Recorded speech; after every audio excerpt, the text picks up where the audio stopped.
सगळं मिळून खाऊ आणि वेळ आली तर भांडण करत बसू टक्केवारीवर, ही जी नीती भाजपची राहिलेली आहे त्या नीतीचा वापर या स्थानिक स्वराज्य संस्थांमध्ये त्यांनी केलेला आहे.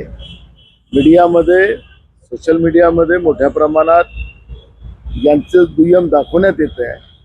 पण या सगळ्या दुय्यमामध्ये महाराष्ट्रातले प्रश्न जे महत्त्वाचे आहेत त्याच्यामध्ये महागाई आहे, बेरोजगारी आहे, शेतकऱ्यांचे प्रश्न आहेत, महाराष्ट्रातली गुन्हेगारी आहे, भ्रष्टाचार आहे, हे सगळे मुद्दे बाजूला पाडण्यासाठी या पद्धतीचं आपसामध्ये भांडण दाखवून त्या पद्धतीची एक रणनीती या महायुतीच्या सरकारने केलेली होती. पण हे लोकांना अडाणी समजतात, अज्ञानी समजतात आणि आम्हीच हुशार आहोत अशा पद्धतीचं एक वातावरण निर्माण करण्याचं काम या लोकांनी केलेलं आहे. ही गोष्ट तर सत्य आहे. पण मी तुम्हाला सांगतो की लोकांनी महाराष्ट्रामध्ये परिवर्तनाची भूमिका घेतलेली आहे. यांचा पैसा जो मोठ्या प्रमाणात भ्रष्टाचाराने कमवला तो वाटतात आहेत हे लोक. पण परिवर्तनाची लाट सुरू झालेली आहे. महाराष्ट्रामध्ये सगळ्यात जास्त जागा या काँग्रेसच्या येतील असा आमचा विश्वास. महाराष्ट्राच्या राजकारणाच्या संस्कृतीमध्ये बघितलं असेल तर मोठा मोठा टीका होत आहे. अशातच राजकीय नेत्यांचे स्तर जे आहेत घसरलेलं आहे. एकंदरीत बघितलं भंडारामध्ये भोंडेकर परिणमुखीच्या वादात त्यात तुम्ही बावनकुळेंचे वडील काढण्याचा आहे. त्यासोबत जर बघितलं असेल तर तुमच्यावर जे आहे ते काल परिणमुखी यांनी टीका केली की नाना पटोले यांची जी आहे काँग्रेसमध्ये घसरण होत आहे आणि त्यामुळे वैफल्यग्रस्त तुम्ही ते वक्तव्य करत आहेत. कसं बघताय कडे? असं आहे, भाजपमधले जेवढे नवीन शिकाऊ जे भरती झालेली आहे ते नवीन शिकाऊ ही जी भरती आहे हे काही बोलतात, कुठल्याही दर्जावर बोलतात, त्याचा राजकीय स्तर नाही, त्यांची उंची पण नाही. अशा उंची नसलेल्या माणसांच्या बद्दलचं मी कुठलंही वक्तव्य करणार नाही. एक, ज्यांना भ्रष्टाचार आणि टक्केवारी याच्यातच त्यांचं आयुष्य गेलेलं आहे, थोड्या दिवसात खरबोपती कसं होता येईल त्याच्यावर ज्यांचं जीवन चाललेलं आहे, अशा मानसिकतेच्या लोकांबद्दलची मी कुठली टीका करणार नाही. दुसरं महत्त्वाचा प्रश्न आहे की जो राजकीय स्तर, मी जो बावनकुळेंच्या वडिलांचं नाव घेतलं असं ते म्हणतात आहे, अरे जे कोणी सत्तेत असतात आणि सत्तेचा माज येतो त्यावेळेस अशीच भाषा, गडकरी साहेबांची भाषा यांना कळत नसेल तर माहीत नाही. गडकरी साहेब बिचारे रोज हे नवीन शिकाऊ आमच्याकडे आलेत आणि आमच्या मूळ भारतीय जनता पार्टीच्या कार्यकर्त्यांचा सत्यानाश झाला असं ते रोज म्हणतात आहे. त्यामुळे आपल्या गडकरी साहेबांचीच भाषा की यांच्या बापाचा आहे का, ते गडकरी साहेबांचीच भाषा मी वापरलेली आहे. मी बावनकुळेचा बाप नाही काढलेला आहे. पण त्यांना काय झालं की हे अनबॉयजलिकल लोक आहेत, देशाचे प्रधानमंत्री जसे झालेले आहेत, त्यांचे आईवडील नाहीच आहेत, हे आपोआपच त्यांचं ते कुठून आले तेच कळायला कारण नाही. आणि मग काही झालं तर माझ्या आईला असं म्हटलं, माझ्या वडिलांना म्हटलं, ही सिंपती घेण्याचं काम करताय. ह्या बावनकुळेंनी मागच्या वेळेस ऊर्जा मंत्री होते त्यावेळेस सांगितलं की भंडाऱ्यामध्ये, गोंदियामध्ये, तुमसरमध्ये, सगळ्या शहरामध्ये अंडरग्राऊंड लाईन करणार आहे. आता तर शहरामध्ये लाईन सगळे दिसते आहे आणि वरून म्हणता आम्हाला निवडून दिलं नाही आम्ही तुमच्या पट्ट्यावर सही मारणार नाही. तर ही जी काही धमकवण्याची प्रथा जी आहे त्या धमकवण्याच्या प्रथेला उत्तर दिलंच पाहिजे. हे काही लोकशाही आहे, हे काही ठोकशाही नाही आहे की आम्ही हे नाही करणार ते नाही करणार. त्यामुळे या सगळ्यांचं उत्तर देत असताना ही गडकरीची भाषा मी वापरलेली आहे.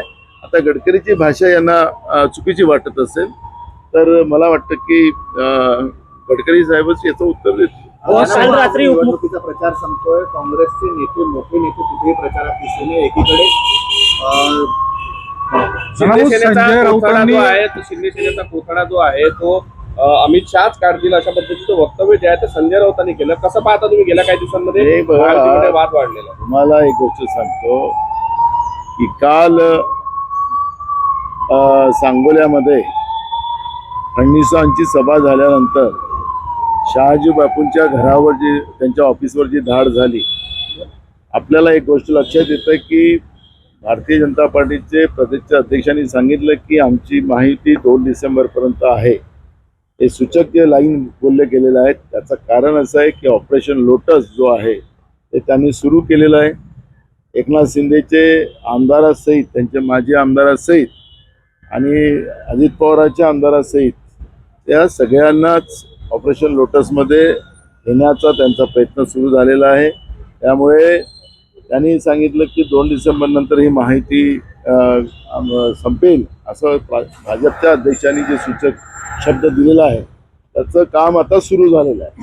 त्याच्यामुळे संजय राऊतांनी जे कोथळा काढायचं जे भाषा वापरली तर कोथळा म्हणजे काय, एकनाथ शिंदेचे सगळे आमदार मंत्री गायब झाले आणि भाजपमध्ये गेले, ते त्या पद्धतीचं ऑपरेशन लोटस सुरू महाराष्ट्रामध्ये झालं तर तीच होणार आहे. त्यामुळे भाजप हा विश्वासघाती पक्ष आहे, सोबत्यांना संपवलेला आहे देशभरामध्ये. त्यामुळे महाराष्ट्रातही आपल्या सोबत्यांना संपवतील.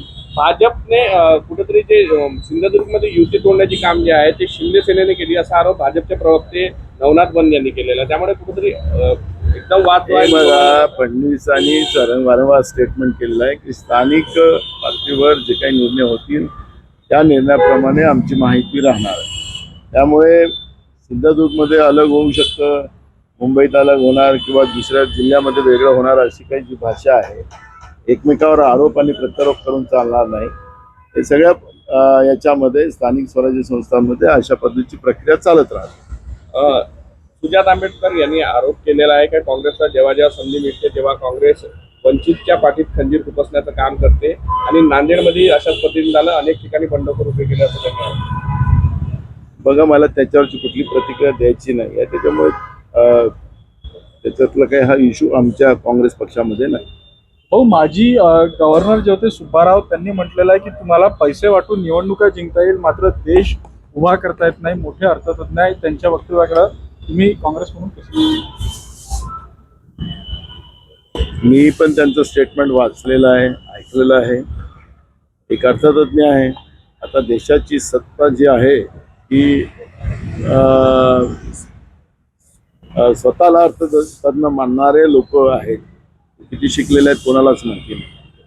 त्याच्यामुळे आता प्रश्न असा निर्माण झाला की देशाची तिजोरी आज जवळपास देशावर कर्ज 2,05,000 कोटीचं कर्ज आज देशावर झालेलं आहे.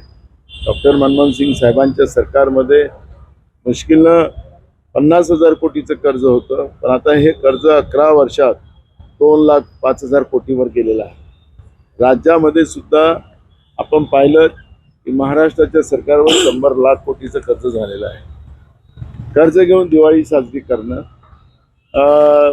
मोठ्या प्रमाणात भ्रष्टाचार करणं, मोठ्या प्रमाणात खिरापत वाटणं, अशा पद्धतीच्या योजना देशभरात आणि राज्यामध्ये चाललेल्या आहेत.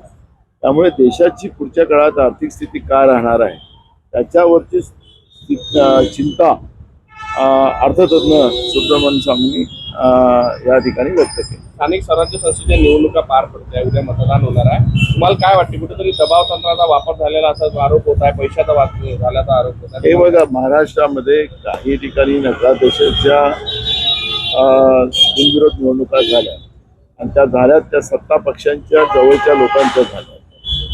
तो दबाव झालेला होता, हे सर्वांनीच मान्य केलेलं आहे. पैशाच्या भरोशावर प्रलोभन दिलं गेलेलं होतं, ते पण मान्य झालेलं आहे. त्याच्यामुळे या सगळ्या परिस्थितीमध्ये बिनविरोध निवडणुका आपल्या नातेवाईकाचे करण्याचा प्रयत्न सत्ता पक्षाच्या लोकांनी केलेला आहे.